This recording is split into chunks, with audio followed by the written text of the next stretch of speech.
I'm Monica Levenmark, a professional artist. I have been a professional artist for about 2 years, but I've been teaching watercolor classes for quite a long time. And I have always intended to do a video that I could post on YouTube that I could share with my students of just tips and tricks of how I start a painting or how to do landscape, what is atmospheric perspective, the tools I use, the materials I use, all of that. So this is the first video that I'll post with that information in it, and hopefully there'll be many more to come. But I'd love to create a little catalog of the kind of how-to, or paint along with me and learn a few things as you work in your sketchbook or whatever it is you're up to. So a little bit about me. My name is Monica Levenmark, and I'm from Vancouver, Canada. And I wasn't always an artist. Obviously, I've only been doing this for two years full time, but I have been an artist my entire life. And I'll give you a short background on my story. So I was a drawer, painter from the time I was tiny, and then I was the classic kid in high school who was one of the best art students, best drawers, best painters. And what qualifies as best in high school is usually like, what's the most realistic?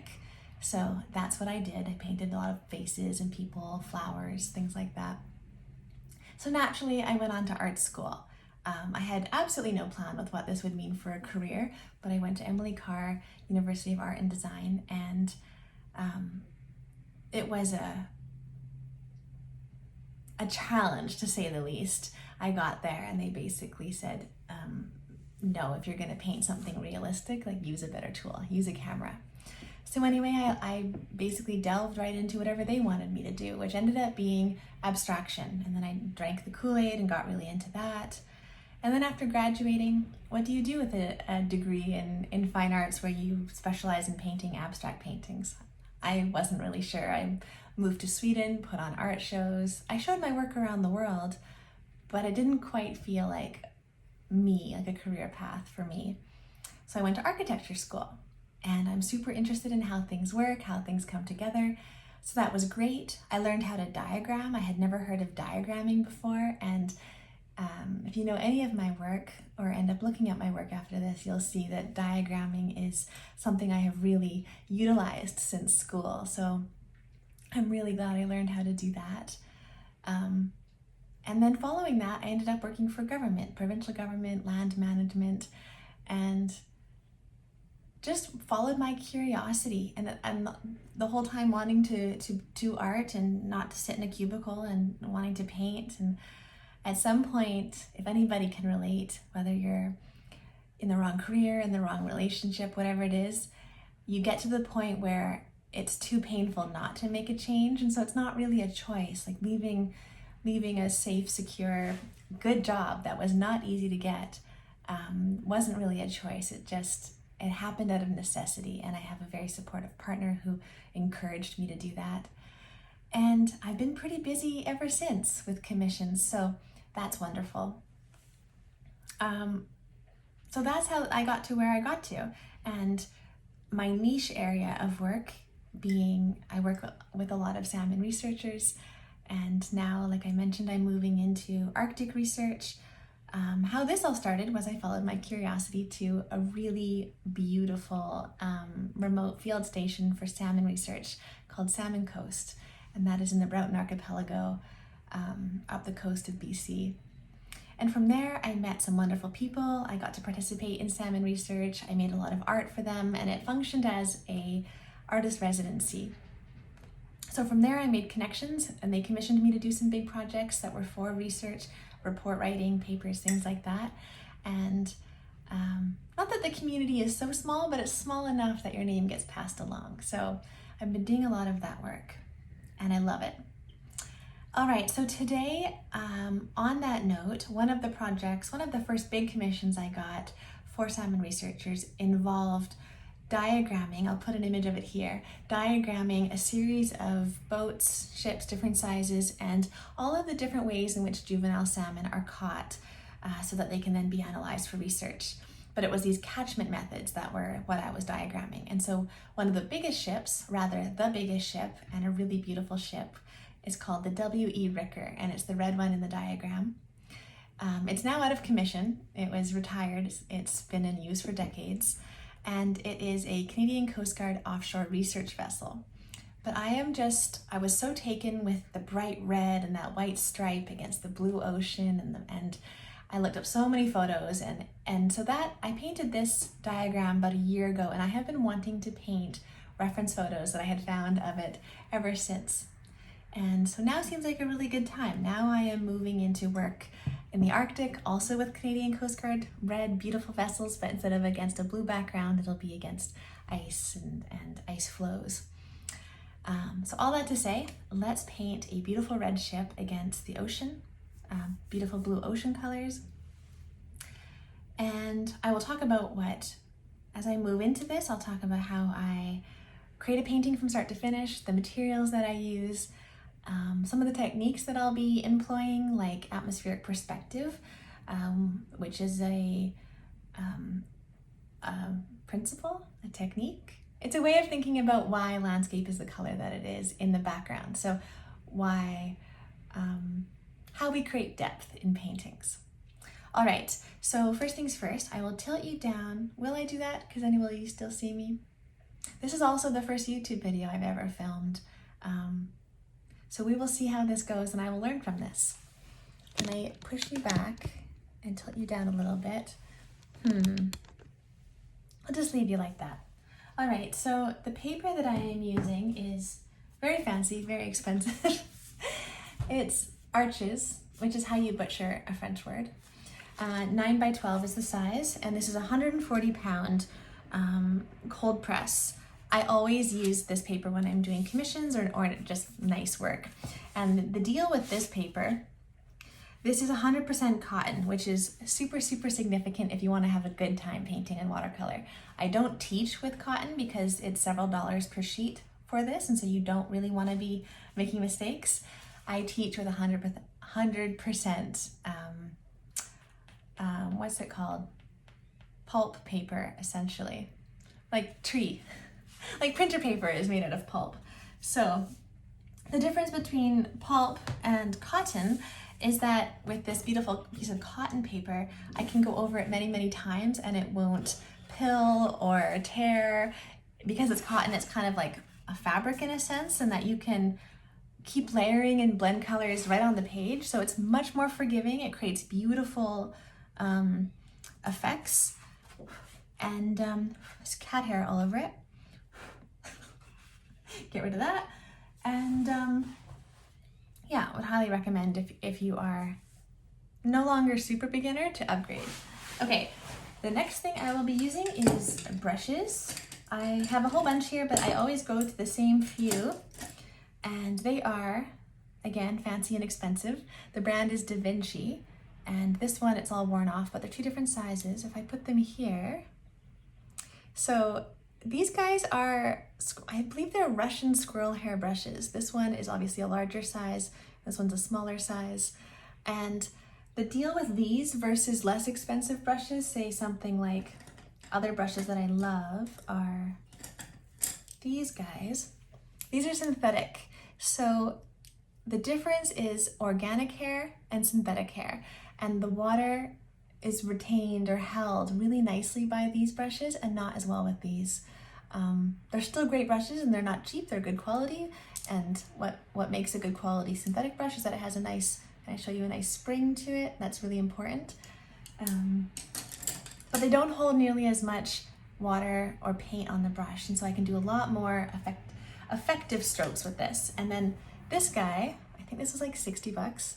So watercolor is not cheap, but it is worth it. This is a Da Vinci brush as well. It's the same, but just much bigger. And so this is great for washes. Well, I'll be doing a wash and I will tell you what that is. And yeah, we have a few other materials we'll be using, like drawing gum or masking fluid and some white paint. This is Dr. P.H. Martin's Bleed Proof White. And this is really awesome for putting in little bits of white. So the thing about watercolor is the white is the page. And if you mess something up or you cover over the area that you want it to be white, you can't really go back. Once you've dyed the page with paint, it's dyed.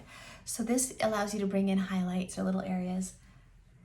And this, on that same note, the masking fluid, I'm going to mask out a certain area of white page with this, and then I can do a big blue wash over top so it's a nice even wash, remove the gum, and fill in the red ship and all the details. All right, so what else can I show you? I sketched my drawing and then I traced it, and I'll show you why I'm going to do that.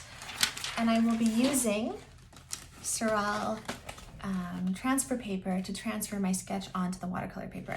I don't love sketching on watercolor paper. I like to sketch off of it, trace it, and then trace the drawing onto my watercolor paper, because like in a sketchbook I'll do that, but on the page, if you screw up and you want to erase, and even with a good quality eraser like a gum eraser, you're still going to affect the top coating on the paper.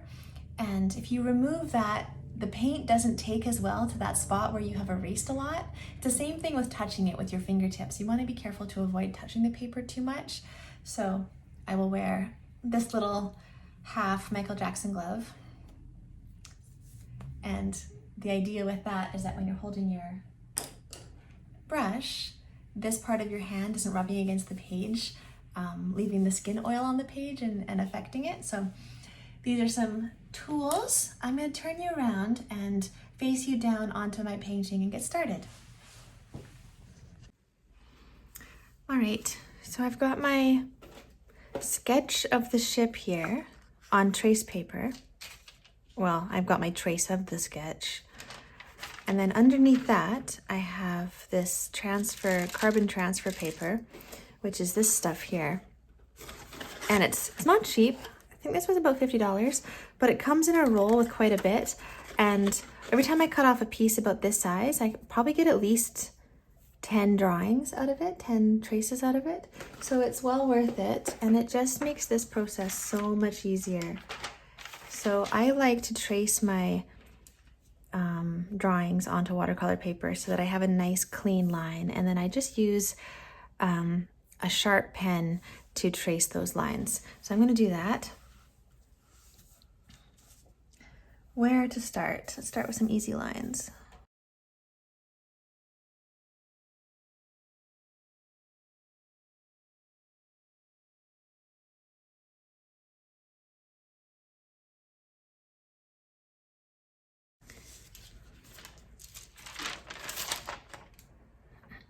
Awesome.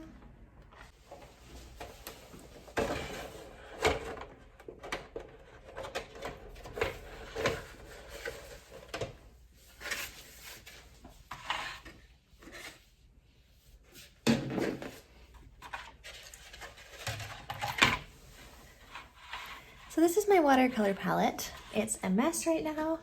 I'm gonna clean this up. These are the colors. It's a good thing I have this because this really is quite dirty. These are the colors that I have here. These guys are here, and then these ones are along here. And these are just extra colors I keep in tubes, so we're gonna ignore that. So sometimes I use this to reference if I can't remember what one of these dark colors are. I have a little cheat sheet that I made for myself. So first things first, let's clean this up with an old paper towel.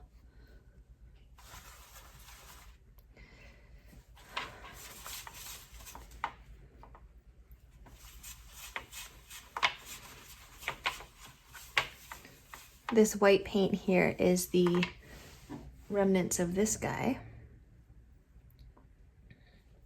So I'll see if I can save that and reuse it.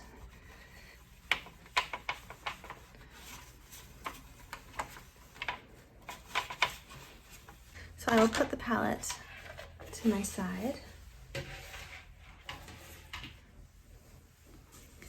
And my original thought was that I would use the masking fluid to mask over the ship so I could do a nice clean wash over the mountains. But now I'm thinking if I put this on, it will remove all this information. It will remove all of the pencil lines that I took the time to put on. And I don't want to do that. Don't want to remove all that. So I think I'm going to try and do it the tricky way and just paint around everything. And that is a bit tricky because you just want to make sure that everything is nice and even and consistent. So let's just go for it. Put my little glove on. And let's pull out, I have a little half sheet here of the same paper that I'm going to keep here to test my colors on, to make sure that before I take them from the palette onto the page, that they are actually the right color. So I think, okay, I always get a little anxious to start, but you have to start somewhere. So let's just do it. All right, let's start with the sky. Let's take the pressure off and start with the sky. So I will start by mixing a color for that. So let's do, and I might need to refill. I always like to pull some water onto the palette, and actually looks like I'll need to refill this French ultramarine blue because there's so little left. This is a color I use in everything.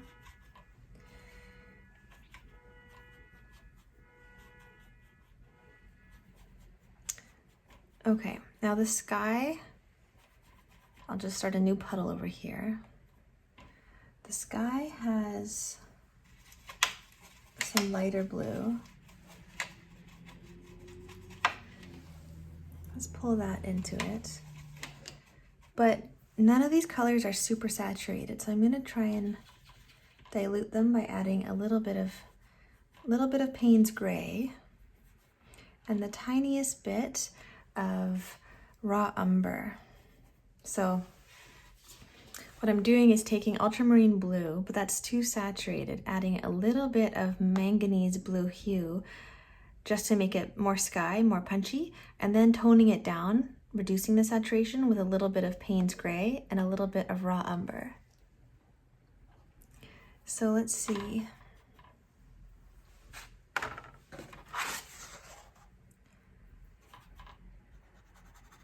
That's pretty good. Do I have enough paint there though to last the whole sky? Let's make some more.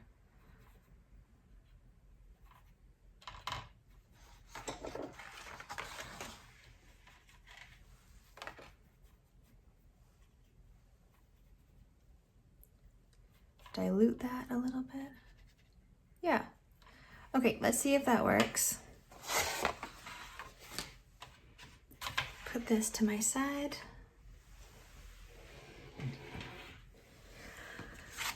To make my life easier, I'm going to put a wash of water over the sky with this big brush. A wash means one even smooth layer. I'm not going to worry about this little seagull. I'm going to paint right over it and then add detail later. And I'm doing this wash of water because I want the sky to be one smooth, consistent layer, which means I want it to dry at the same time, the same speed. And adding this layer, if I can work quickly enough, means it'll kind of manage the drying speed of the whole wash. I want it to be one nice, clean, big, smooth shape of blue to make the sky. And I wouldn't be able to keep working the page with this brush if it wasn't the organic hair. I'd have to keep going back to water to pick up more water. I'm trying to follow the contours of the mountains as much as possible, keeping that line wet so that the water, the pigment will flow nicely into all those little spots without me having to do too many brush strokes. Okay, now this is the part that's a tad stressful. We work quickly. Okay, I like to pull it along from top to bottom because skies are darkest at the top, and this paper is going to be much more forgiving than anything else I could be using. Okay, I'm gonna, as quickly as I can, try and fill in as much as I can And I'm not being perfect about it just yet. Okay, let's come back.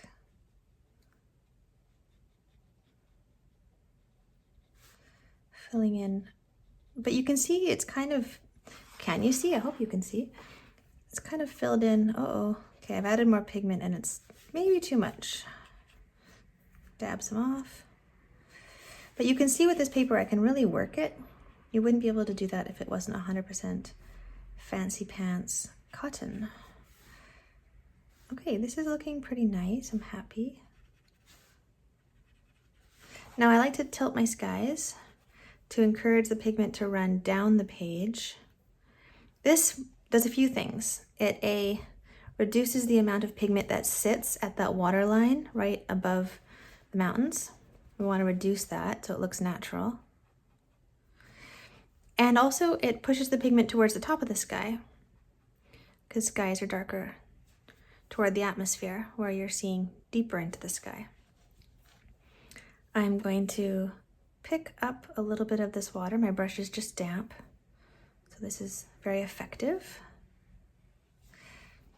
Okay. I don't know if that's quite cool enough of a tone, but whatever, it's fine for now. Another thing to keep in mind is that it will dry a little bit lighter because it's wet, so it looks darker. That sounds obvious, but if you're not familiar with watercolor, it might not be.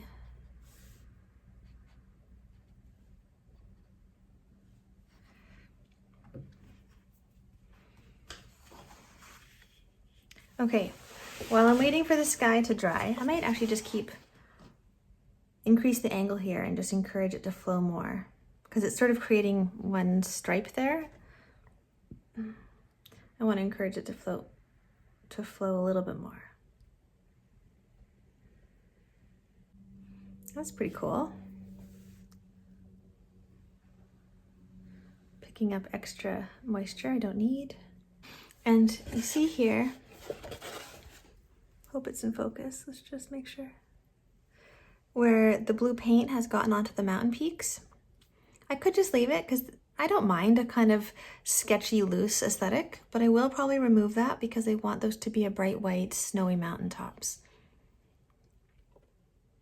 Okay, give it a little shake.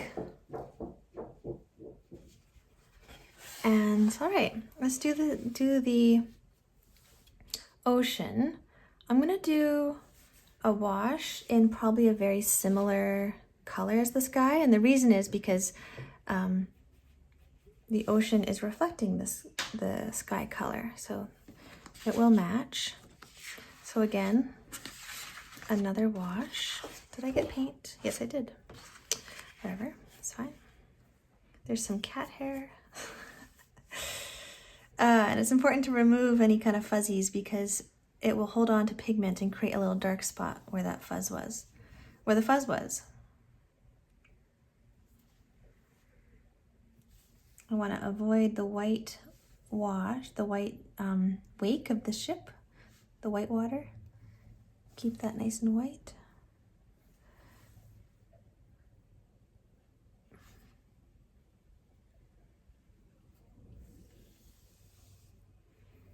Okay, how far down do we want the water to come? Pretty far, I guess. There's more fuzzies. Off you go. Come on. There we go. Okay, I'm just gonna tilt the paper so I can see the sheen of the water. So when I'm doing this, I don't want a pool water, I just want a sheen. A sheen meaning there are no pools at any point, it's just a consistent, even layer of water. And wet enough that I can keep playing, it won't dry too fast. All right, let's go with that, we'll try that. Now in the photo, the water is lightest with contrasty waves and whatnot. And then darker here.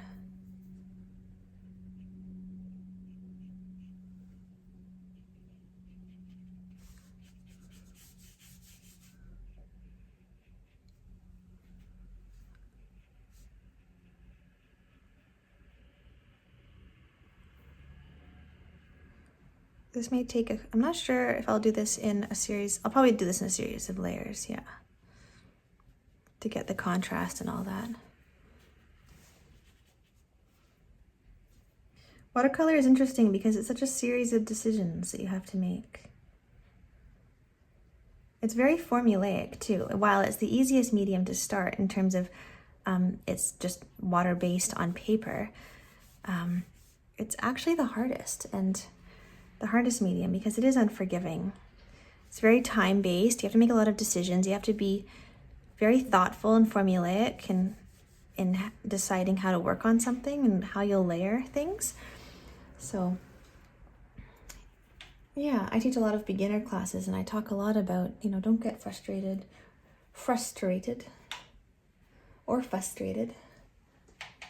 with yourself too quickly, because it does take a lot of practice. And I think that's another thing about when people say, oh, you're so talented. No. Is anybody innately talented? I'm not sure if I believe that. I think it's just obsessed, so that you don't mind it being hard. You just keep going. That's how I would classify myself. I'm not talented, I'm obsessed.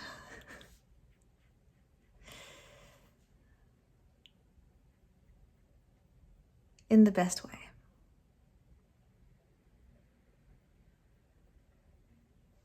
Okay, so there's a little wake. I want it to be dark back here, so I will drop some pigment in and then not move it around.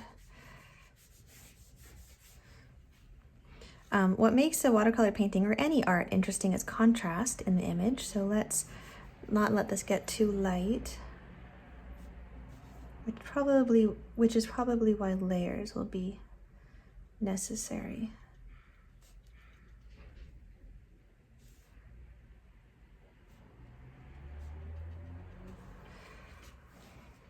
That's coming.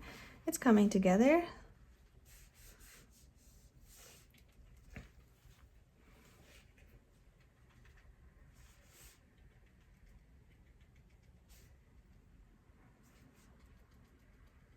I'm dropping pigment in to darken it.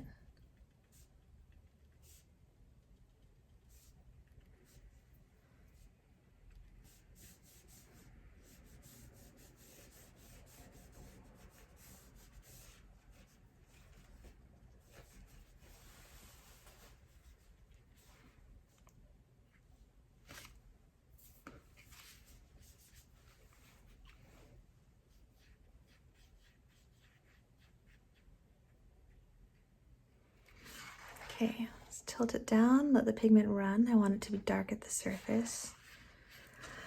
When I say surface, I mean the horizon.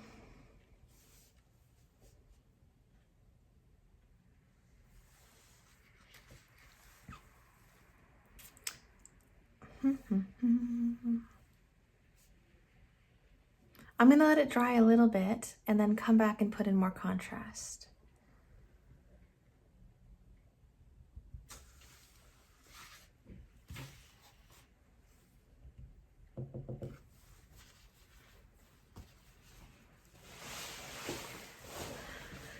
Something I need to be careful of is there is a little bowl here forming, the paper is bowing a little bit from the water, so it's sort of making an indent and then a bit of a bubble.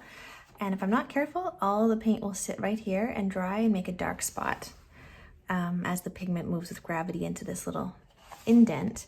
So I'm going to try to just hold it like this and let the water dry a little bit while I'm sort of evening out the surface. I don't want that indent to stay there. And I'll just move it around so that the pigment flows out sort of everywhere, nice and even. I really like, see if it's focusing here. I really like how with nice quality pigments, I use Daniel Smith, you see them settle into the page, into the little divots in the page. And this is specifically cold press paper that has this texture on it.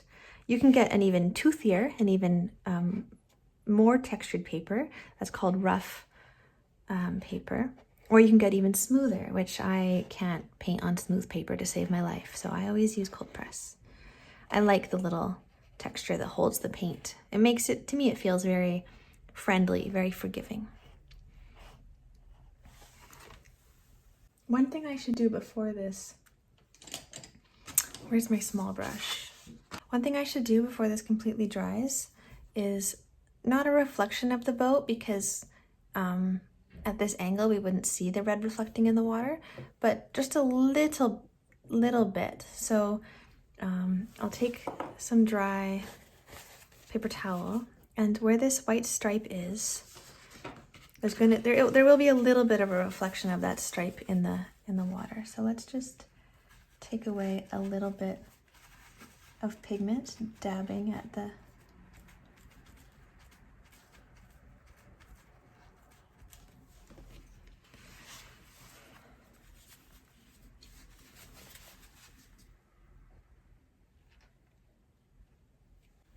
okay. And let's add a tiniest bit, not reflection into the water, but like, well, I guess a little itty bittiest bit. And probably won't add red because it's not going to be a bright reflection. I'll probably add brown, a dark. So the color I'm mixing is like that.